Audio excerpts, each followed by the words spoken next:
Dr. Sandra Brooke, I welcome you on our SOPHIA studio. Thank you. And we are very happy that you are willing to share with us your expert view on a number of marine issues. You did travel from the United States, from Florida University, a full-fledged scientist on marine issues, to attend the Deep Sea Biology Symposium. How do you think the symposium has been developing? What is your overview in a short? So I was very pleased to see the increase in the number of talks on ocean stewardship and the special sessions on ocean stewardship. This is something that has increased over the last few years, certainly since I began working in the deep sea. There are more eyes in the ocean now, there is more public empathy for the ocean, and we cannot carry on doing things in the ocean without people at least understanding to a certain extent. So there is now more concern over what we're doing and how to prevent any further damage to the ocean resources. Yeah, I have not your career involvement with deep seas, of course, but I realize that now the deep sea is not any longer that far away, dark place where monsters live. Now some people at least is realizing and appreciating that there are ecosystems of great scientific interest there, and there is an importance for the global governance of the oceans that lives in the deep sea, so to speak.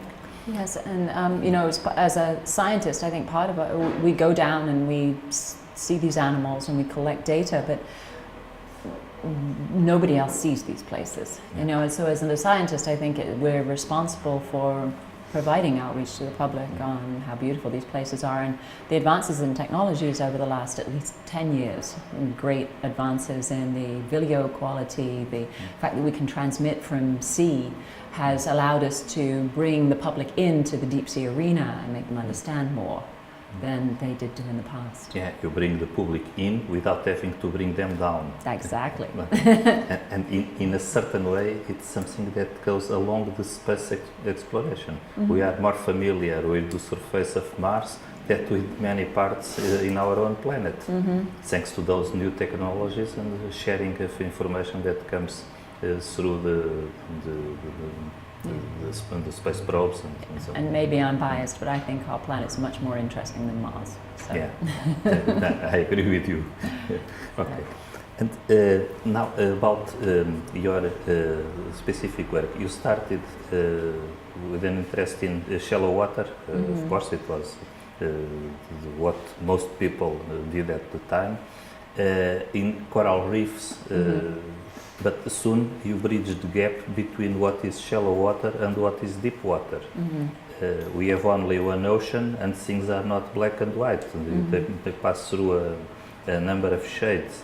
And could you please tell us about the way you see the ocean as it functions, upper part, middle part, lower part, so to speak?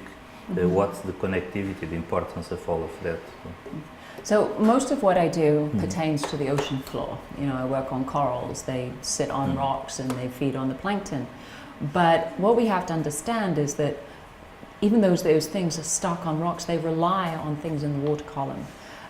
It can be as much as surface productivity, phytoplankton blooms in the surface of the ocean, creates organic food falls that falls to the deep sea, or promotes a zooplankton bloom. Zooplankton moves up and down the ocean every day. When we're down there on the seafloor, we see small fishes and squids that hit topographic features and they bump into these reefs, and animals grab the things that are supposed to be in the water column and they're actually down there bumping into the seafloor. So there is a great deal of connection between what's in the water column and what's on the seafloor. And I suppose the message is that we keep taking and taking and taking from the water column without really considering, apart from impacts of fishing gear, what we're taking out of the water column, how is that impacting the benthic communities? Because there's no such thing as a free lunch. What we're taking has to affect something else, but we really don't know very much about that, unfortunately. I think it is really unfortunate. It's something like we had with the industrial whaling. We took so many whales from the sea, and now we are willing to have the populations rebuilding their former stocks, and in some cases things are not happening as they should, according to our simple mind. And why is that so? We never understood exactly how did they perform in the ecosystem. And you know, on a smaller scale than whales, krill in the southern oceans is the main food source for many, many animals. It's a very short food chain, and yet we're going down there harvesting krill. What's that going to do to the populations of whales and other things that live on the small fish that eat krill? You don't really, it's not really clear. Yeah, we are playing with fire again. In a gas station again. Again. We like doing that. Yeah, we are very, very funny as a species, because usually we say we are intelligent as a whole, but I add that that intelligence must be demonstrated from time to time. Well, we keep making the same mistakes over and over again, so I don't know about that. Yeah, but you are contributing to push back the frontiers of ignorance, because you are teaching in university, you are making public outreach initiatives, and maybe the most difficult of all those things is trying to educate adults for literacy on the oceans, because those guys are harder to deal with. Yes, you have to get to the children, I think. But I don't think adults are a complete loss. I think if you can show them the value, and again, this comes back to you know, doing outreach. People are very visual. You know, you can show them graphs as long as you want, but they're just going to fall asleep. But if you show them beautiful images, then they'll respond. You know, they don't want to see these lovely things destroyed. It's just most of the time, like you said, the ocean's just a flat plane of water and nobody really knows what's in it. So we have to do that to outreach. show them.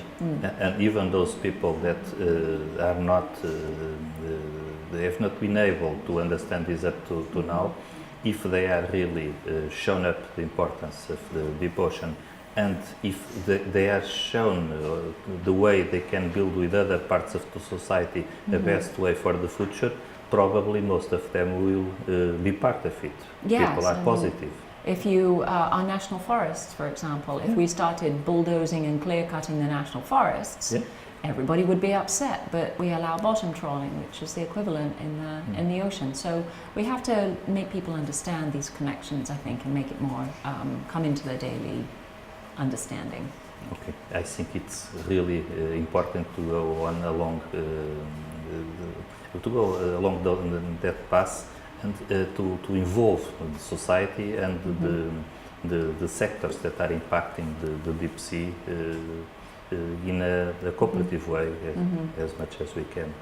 And this is what happens in the US. It's when we establish protected areas, it's a very transparent public process, and all the stakeholders get to have their say, get to voice their opposition, and we go back and forth. And usually the protected areas are a compromise, but with compromise comes compliance. You know, there's no point in forcing the stakeholders to do something that makes them extremely angry, because we can't enforce these regulations to the great part.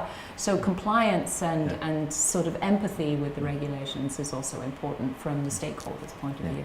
I think it's crucial also from some experience we have in our society, which has similarities and differences from across the Atlantic. But if you do not put stakeholders working with us and us with the stakeholders, and if we do not go with a positive approach, failure is sure. And people tend to react, and then to regain confidence, it's a very long process, because people do not believe new ideas anymore for a long time. It takes a while. The outcome's worth it. Okay, so thank you very much, and it was really a pleasure to have you with us. Thank you. Thank you. Thank you.